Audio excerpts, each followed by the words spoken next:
Hey everyone, welcome back to Rules as Written. This week I wanted to do a little departure from the Dungeons & Dragons content that we normally do on this channel and share with you guys another one of my interests, hobbies, passions, World of Warcraft.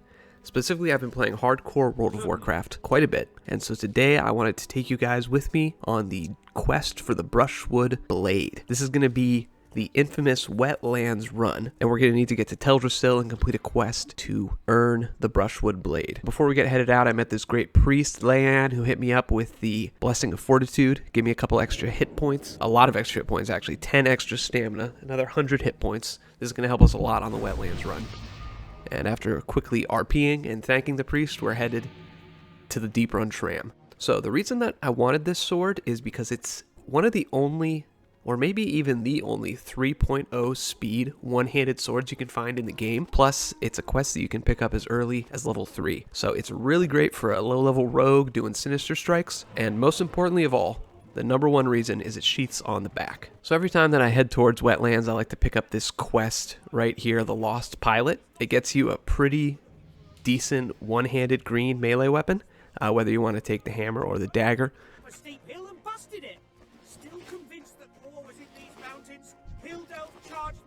Before we left Stormwind, I actually picked up a level 5 green one-handed sword and learned swords. So now we're just going to train our skill a little bit on this boar before we go deeper into the hills and complete this Lost Pilot questline. So yeah, I've been having a lot of fun with hardcore World of Warcraft. I haven't gotten to 60 yet with any of my characters. I pretty much just make rogues and then get them killed sometime in the teens, 13, 14, maybe 19 if I'm lucky. But I really want to get a rogue up to level 22 so I can pick up Vanish.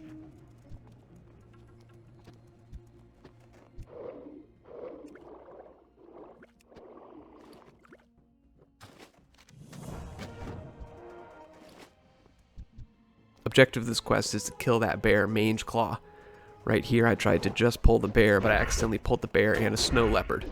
The bear's level 11, I'm only level 8, but with this nice green sword and evasion, this fight wasn't actually too hard.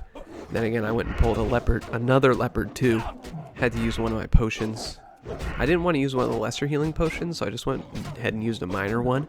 I went ahead and completed Protect the Frontier in Elwyn Forest before this to get 2 lesser healing potions. Those heal between 140 and 180 hit points, just to give some extra security in this Wetlands run, because you never know if you're going to pull some level 20, crocodile or raptor, and you're really going to need everything you can. Talk to me.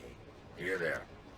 This is grim. So I went ahead and picked up the hammer. That way I can use it later once I hit level 10. Dual wield it with the Brushwood Blade. The Brushwood Blade is a one-hander, but it's not a main hand, so you can use it, in your main hand or your offhand. Now we're just heading through Loch Modan so we can get to the Wetlands. I actually dinged right here off of some traveling experience. That was kind of nice. Now we're level 9. It's not going to make a big difference. We won't get any new abilities.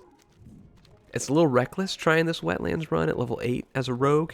At level 10 we get Sprint, which makes it much easier to survive a random pull. Now in this little area, I decided to take this shortcut down the hill because I didn't want to risk running into some orc scout on that pass, but here we are officially in Wetlands. The most dangerous part of the run is about to begin, the Wetlands run. So we're just going to take this really careful, really gentle here. You could stealth the whole run, but at this level, at the level difference that the mobs are here, they're going to detect you in stealth anyway, so I just decided to stay out of stealth and just walk. And there, I pulled a big level 20 spider. I can't believe that this gouge landed. At this level difference, the chance of dodge, parry, block, miss was so high, but I landed that gouge and it let me survive and make it out of here just fine.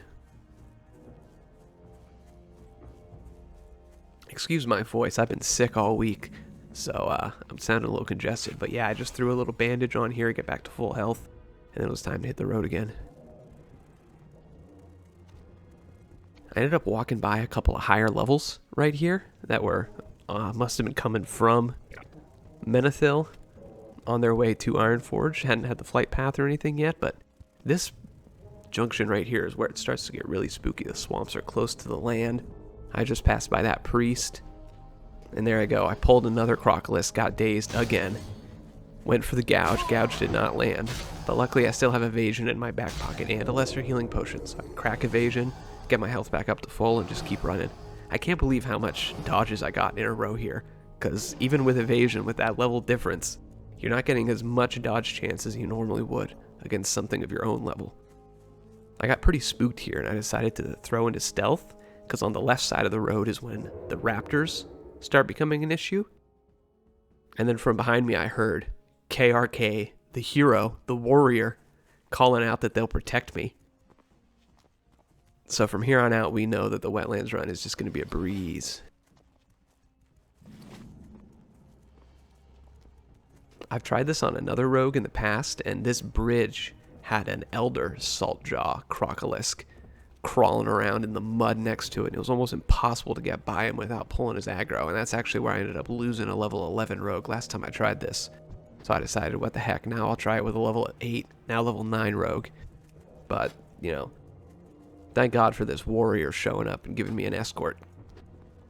I didn't actually end up pulling anything, so we might have been fine on our own, but the difference in, like, comfort knowing that you got this level 30 here is just incredible. And here I am telling him about what I'm doing, why I'm going for this Brushwood Blade.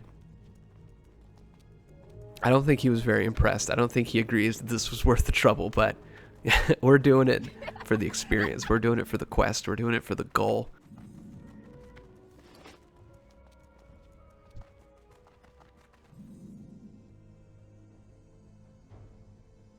Alright, and with that, the most dangerous part of the journey is behind us. The wetland run is complete. Now we just gotta ride a boat to Darkshore, ride another boat to Teldrassil, and we can head straight in to the Barrow Den. I almost forgot to pick up the flight path, but the boat wasn't there, so I had plenty of time, so I turned back around. There's a level 12 warrior right here. I'm wondering if he completed the wetland run as well, or if maybe he got a darn port and now he's on his way back. Now just another quiet moment in the game where you're just chilling, waiting for a boat to show up, get you where you need to be.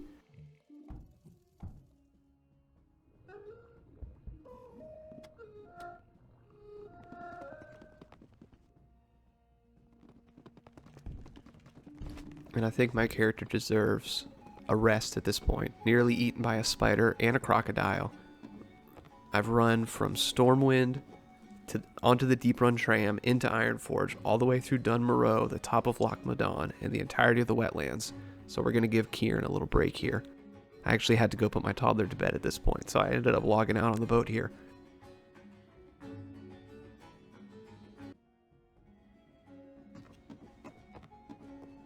And then as I was coming off the boat, it was moving a little bit, and I thought it was leaving, so I panicked, jumped off, and then noticed that the boat was actually just arriving. I'd been logged off for about an hour at this point, so it's actually lucky that it was arriving right when I got here. But anyway, grab the flight path, sell a few bits of loot, and then go wait for the Teldrassil boat. You know, let me know in the comments down below if you guys agree, but I feel like when it comes to hardcore characters, you need to have a little bit of lore, a little bit of backstory, almost like you would with a D&D character. Because when these characters die, they're gone for good, so they deserve a little bit more. Yeah, here we go. We're pulling right up to Teldrassil, the World Tree. Watching it come out of the mist is just such an immersive experience. You can see how high it goes. This is just a massive, massive tree. It's amazing that it's only been here for less than a decade at this point in the lore. But I was so impressed, so starstruck that I missed the jump onto the dock. Had to swim to shore, spent a little time with the firekeepers picking up quests, and then it was time to head into Teldrassil proper and down into the Banithil Barrow Den. So here we go. We've officially covered all of the traveling that we needed to, and now it's time to get into the combat and the questing.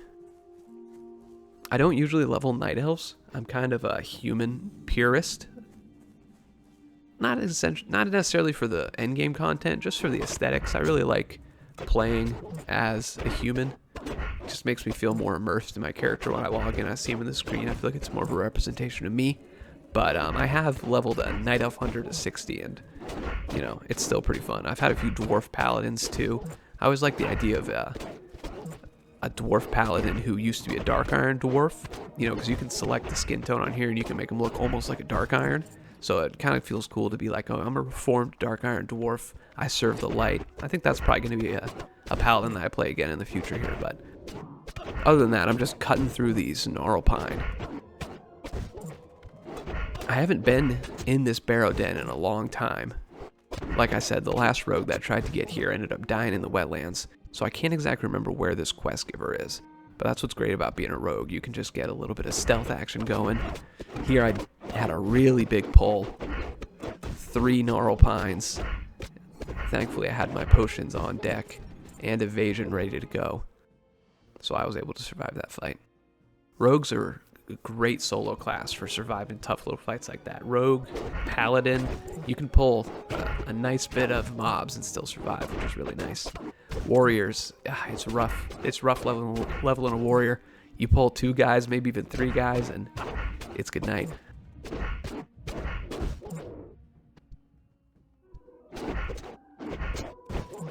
See, pulling 2 is not even in trouble. We don't even need evasion. Cut 1 down. The power spike you feel as a rogue with Sinister Strike when you get that first green weapon is amazing. Shaman that inhabit this place have discovered a way of separating a sleeping druid spirit from the physical. So I'm using this add-on NPC voiceover. It basically uses AI to voice act all of these quests. Really, really fantastic for immersion. You know, it used to be that if I was moving quick or if I was up late at night, I wouldn't even read the quest descriptions. I'm just moving on. But this always gets me really into the lore of what I'm doing and makes my character feel like they're an actual adventurer. So this hunter invited me to the group and just turns the rest of this into an absolute cakewalk. Right now we're trying to get the voodoo charm that the gnarl pines are using to trap that sleeping druid. You probably also noticed my action bar down there. I'm also using an add-on called Console Port that lets you play with a controller. I love just leaning back in my office chair, using my Xbox controller and gaming as though this is, you know, maybe Skyrim or Oblivion or something like that, as opposed to a full-on mouse keyboard game. The last add-on I use is Swing Timer. I don't use Quest here or anything like that. I like to explore the world, take a little bit of extra time, get my immersion going really well. And there we go, we got the voodoo charm. Now it's time to head back to the druid and start the next leg of this quest.